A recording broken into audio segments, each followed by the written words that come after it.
everyone, my name is Kaikun6 and I'm here to do this week's episode of Playlist Stories. And before we start with this week's episode, I have an announcement to make. I'm not gonna upload a video next week because I'm gonna be on vacation with my husband, so expect a video after that. So let's get started with this week's episode.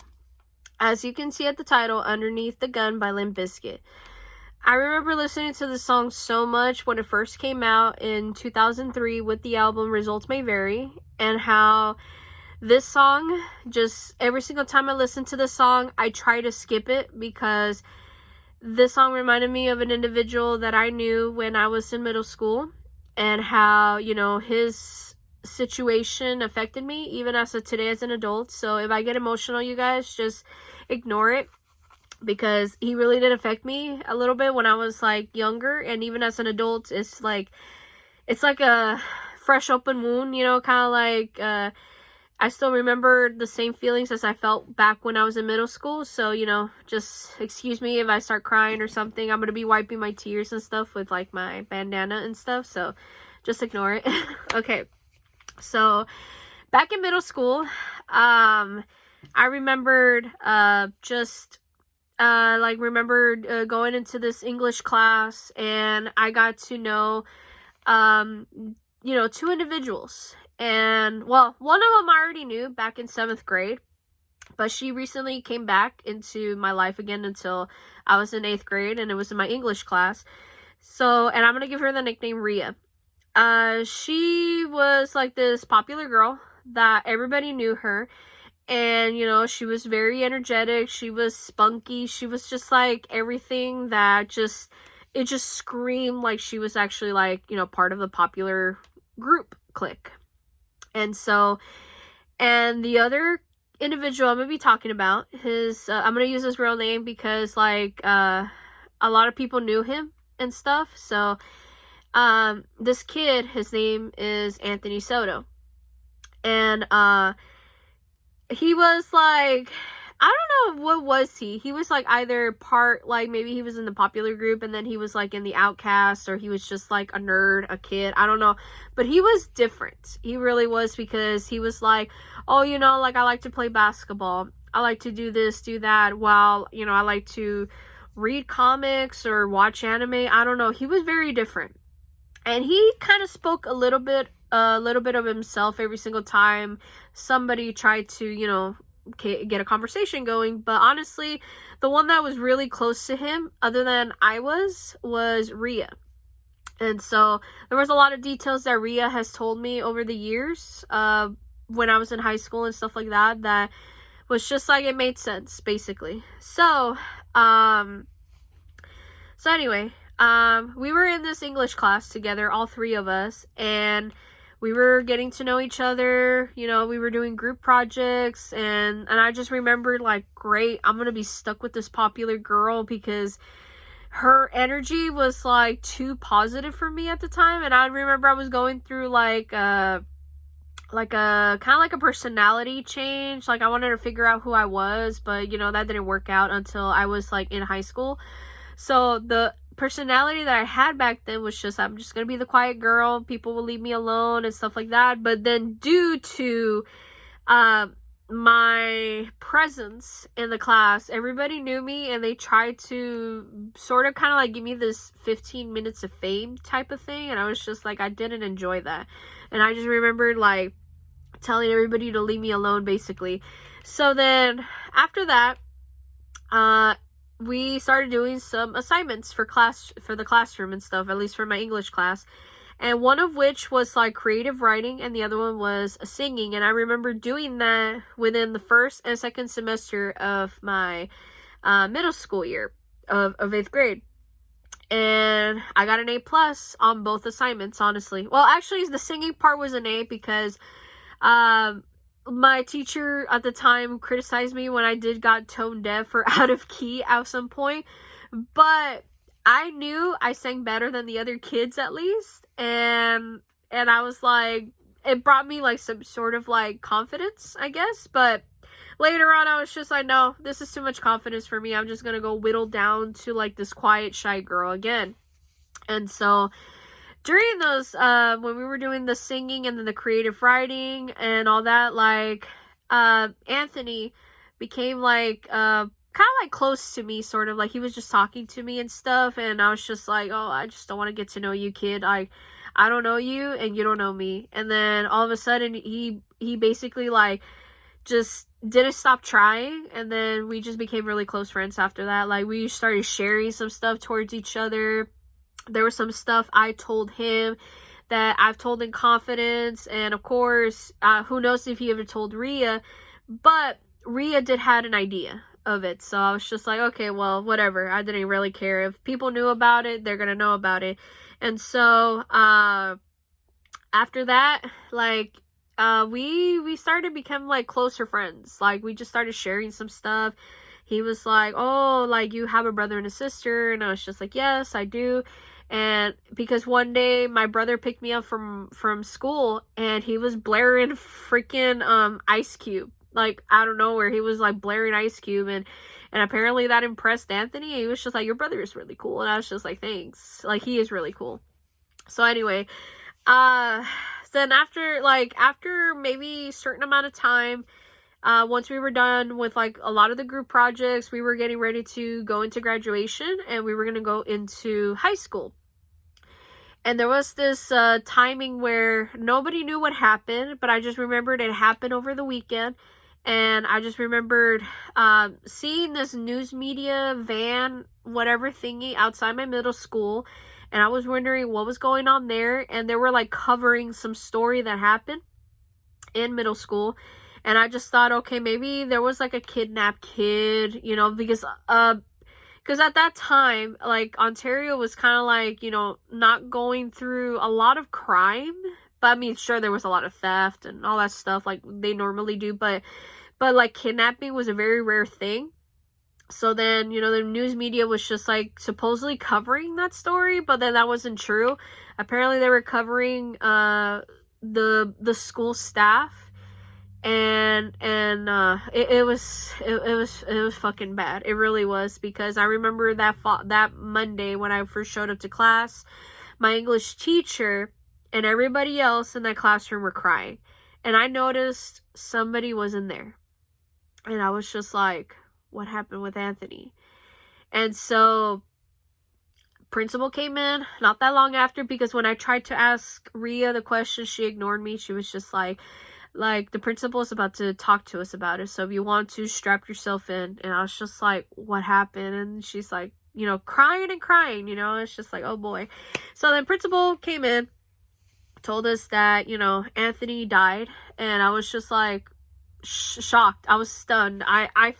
I felt numb, and I was just wondering what happened to Anthony. And then the principal talked about how he just died, and he didn't want to disclose any details. He says that if you really want to know the full details, go to his funeral and you know, and look at the news or something, because they'll talk about it.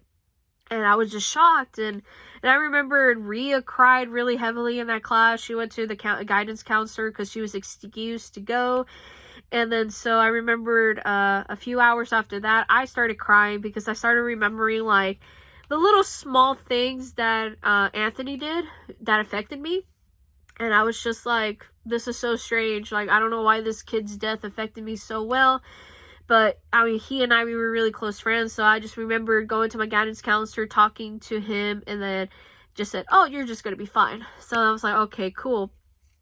And then so so then for the rest of the week, it felt very, very bittersweet, because I thought I was going to get used to him coming to the door to get into class and just talk to us and stuff. And yeah, no, he never came back, you know?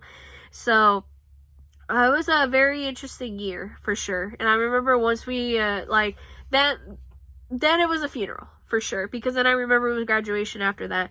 But so Rhea went to go to the funeral, talked about, you know, what happened, you know, like what really happened with Anthony and stuff. And then she told me the details, and I was just like, oh boy, like, that's just fucked, you know?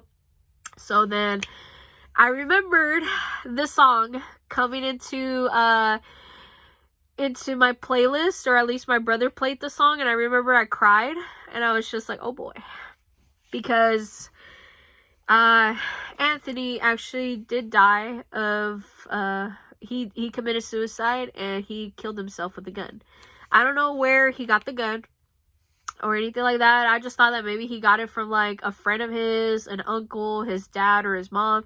But he got a hold of a gun and he said some stuff in a, like on a suicide note or in a diary, and then just killed himself basically. And it was in his own bedroom. So I was just like, what the fuck? You know, that's fucked up. And so I remember Rhea telling me what happened. She told me like he hung himself, but I don't know. I'm just going based on what I remembered and what she told me at the time.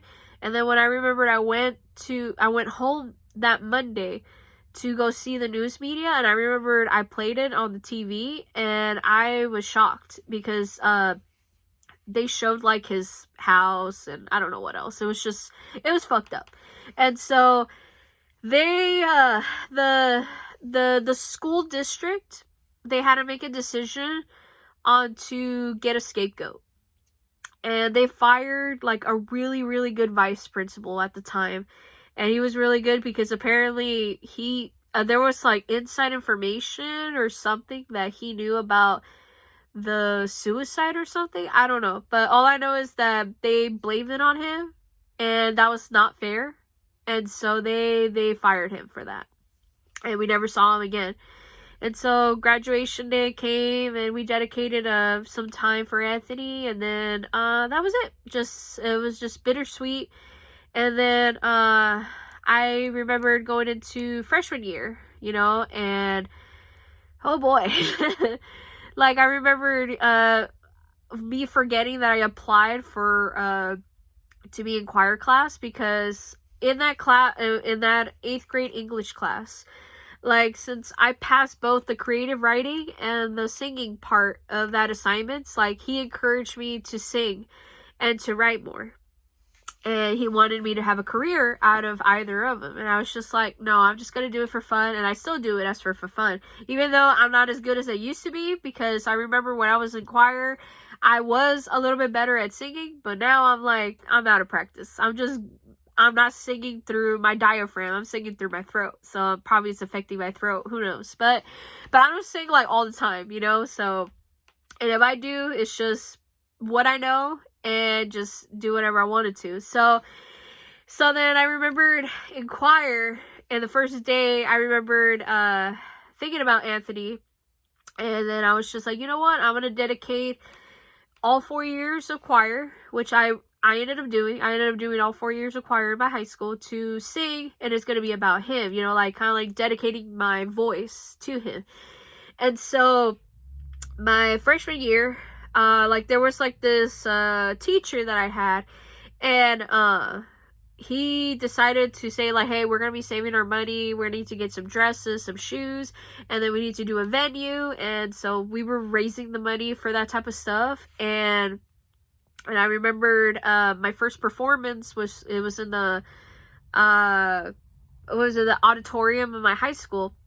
And I remember we sang like a few songs, and I remember seeing Rhea in one of the front rows of the auditorium, and she was like crying her eyes out because she knew that I was singing for him, basically. And so then after the performance, I remembered she pulled me aside. She wanted to talk to me, and she wanted to talk about more about Anthony. And I kept telling her like, I'm done talking about him. Like, honestly, like, I'm done with the grieving and stuff, so I'm done. And then she's like, well, I'm not. I want to talk to somebody about it. And other than my other friends, you were the only other person that he was close to. And I was just like, don't say that. Don't say. I remember I denied it. I was like, I was never close to that kid. I remembered nothing about him. He was just a figment of my imagination. I remember telling her for years about that. And then finally I accepted it when I was like in my senior year of high school. And so when I was doing my last performance in my senior year with a competition of the other high schools, and then plus the auditorium of those other high schools, like, I remembered she was there with her boyfriend at the time, and just like, she cried her eyes out, and then she was just like, I can't believe you're not gonna sing anymore after that. I just said, I mean, I can't, like, I just don't have it in me anymore. Like, I did what I had to do to dedicate something for Anthony, and that was it.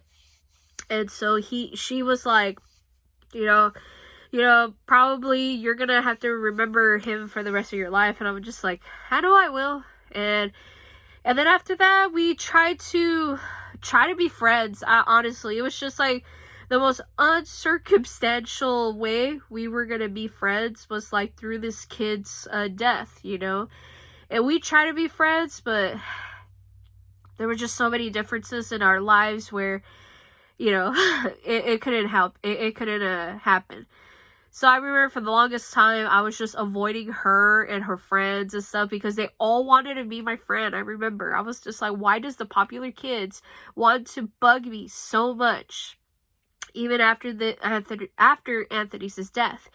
And so at one point in my sophomore year, once I got to befriend, you know, the people from the anime club in that time, I remembered all these guys were creeping the fuck out of Rhea and her friends, and she left me alone after that, but she only left me alone during lunchtime. But when it came to, like, sometimes after school, or when I was outside of campus and she ran into me, there's a store or something, she would mention Anthony to me, and I was just like, no, I just don't want to talk about it with him, about her, or about him with you.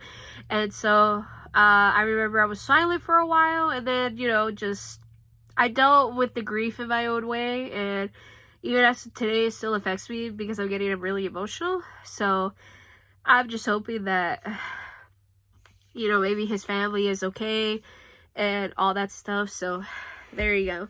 I'm just gonna end this week's episode right there. I'm getting really emotional, and I'm like, oh, it's like really terrible to talk about. Even as of today, whenever I was talking about this recently with, you know, with a couple of friends and stuff, especially my friend Choji, like, it was really hard for me to talk about because I remember how much this kid was just like, he never affected me at first, and then after that he did, and then it just gave me a different perspective of life where I'm appreciating life more and stuff. So, and it's just sad that he was never able to enjoy that, because if he were to be alive as of today, who knows, he would be doing stuff that everybody else is doing, you know, like they're getting married, they're getting kids, they bought their first house, or they're traveling around the world or something. So I'm just like, he was not able to do that. So I'm just hoping that he's able to look down on, you know, everybody else that he knew and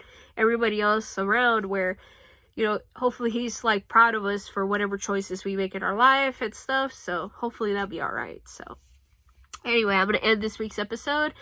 And like I said, next week, I'm not going to upload a video and stuff like that. So hopefully you guys have a wonderful day and a wonderful week. I'm so sorry. I'm like crying about it. I didn't want to be emotional about this, but I was like, I had to talk about it because when I got feedback from the other few videos that I was making, they wanted me to talk about this kid because apparently they knew him too. And I was just like, you know what? I need to talk about it.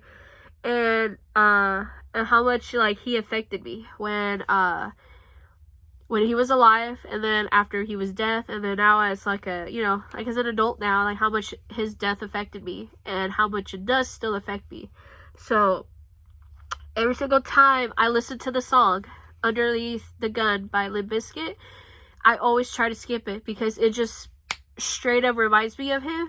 And I was just like, great, I could still like think about like, you know, what Rhea told me was just like really fucked up, like his suicide note and what they found in his room and like how much abuse he was taking. It was just so sad. It was like, I didn't realize it affected him that much where he was gonna like end his own life and stuff. And I don't know, it just affected everybody. So I was just like, wow. And I just didn't know how to take it.